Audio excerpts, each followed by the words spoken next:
Oh, hello guys, welcome back. I'm at least glad one of you felt me on being a doormat for gods. And it's always one that you love beyond reason, and you just want them to love you. Why don't they love you? And you'll do endless shit for them, and you will make a fool of yourself in front of all your other gods, and your other gods are just looking at you like, it's some bullshit right here. And Odin watched me make a fool of myself, and he didn't say a damn thing. In fact, I think for my sake, all the other gods tried to go along this time because they were like, well, maybe if we're all here, they'll actually treat her decently. Didn't work. Didn't work. And I said, well, it's my fault because they've always been my kryptonite, and I've always gone out of my way to make them happy, and this is really my fault. And, Mammon pointed out, Mammon said, no. He said, you are just a nice human being. You go out of your way to treat people well. And he said, they took full advantage of that fact. He said, it's not your fault. And he said, gods are like that. And that's why he warns me and won't let me work with any other demons than the ones I have now. He says, I am concerned about you. You're too fucking nice. You will get stepped on. And I was warned by people repeatedly when I worked with this particular group that if you kept giving them stuff when they asked and you didn't wait for them to do anything you asked them to do, they just never worked and I wouldn't listen. And yeah.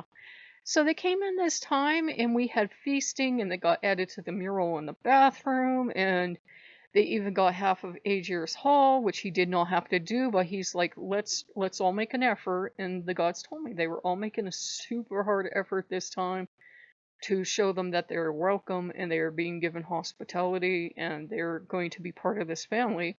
But after hospitality time was over, after about a week, it was like, okay, it's time for you to get to work. You know you're part of this family, you know you're loved. And they fell back into the old patterns. And Mammon's been yelling at me and he said, don't you dare blame yourself for this. He says, yeah, you overdo yourself when you first meet a god and you like them. You go out of your way to be nice. You try to include us because you want us to feel loved.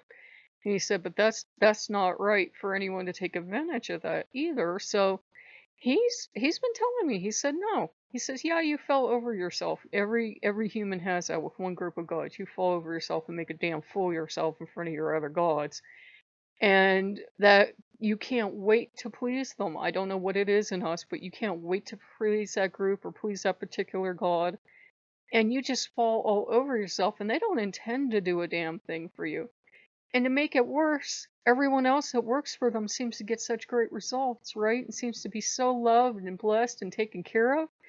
But you, who are piling gifts at their feet and begging them to love you, never get anything. That's why I always tell you guys to be very careful and not chase any god, Odin and Loki included, because if you have to chase a god, that's not the god for you. If you have to lay out a huge altar, and believe me, we've all been there, and gifts and presents and food and beg them for their love and play music and oh my god, I've fucking made a fool of myself so many times.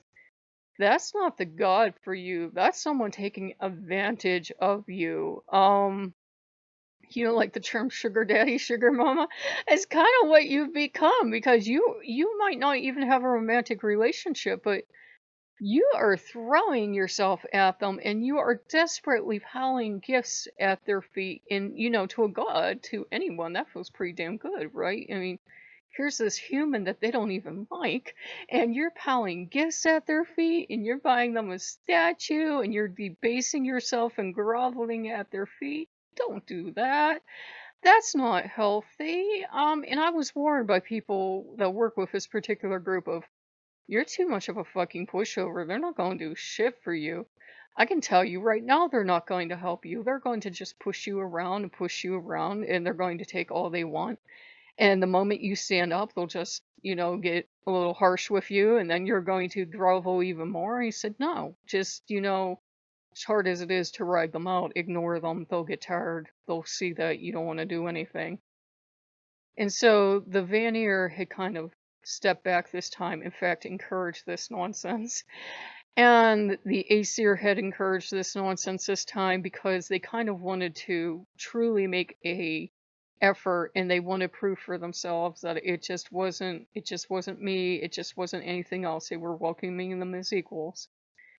And the Jotun, of course, don't pull any punches. They stayed well out of it.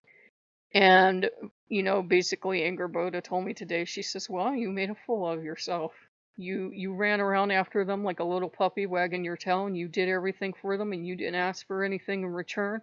And then when you finally asked them to do things, you got the warning sign of them telling you no." And she says, then when you asked them again last night, "Well, what is it, you want to do?" And they told you they didn't intend to do anything. You should have dropped them right there and not given them second negotiations. So she has zero sympathy. She is going to be doing stuff to shore up the household, but she has zero sympathy for me at this point, because she says, "You brought this on yourself. You were way too nice. You fell over yourself. You did feasting and dancing attendance, and what happened to you? You got taken advantage of. All gods will do it to all people. I'm sure there are people that Loki has done it to. I'm sure there are people Odin has done it to. And I feel bad because you meet those people sometimes and you can see they're throwing themselves at a god that just doesn't want them. And we've all had it happen to us. We throw ourselves at a god with absolutely no sense of shame or self-awareness, and we buy them things and we're like, "Why won't you love me?" They don't love us. They don't all love us. It's the only thing I can say. So we're kind of just cleaning up today and kind of trying to get the energy settled back down. I cleaned up the mural in there. I took them out of the mural. I made sure, everything's getting settled. And we're just going to do what we have to do to get the house back and settled. And it's a shame when gods finally reveal they don't intend to take care of you and they really don't intend to help. But, then you're free to leave. Then you're free to leave. You aren't obliged just because a god approaches you. And that's something hard to learn to establish a relationship and to keep it up, especially if they don't intend to take care of you. So that feels timely too, but yeah, I made a fool out of myself yet again. So if you guys like what you see, like, comment, subscribe, and we'll see you later. Bye bye.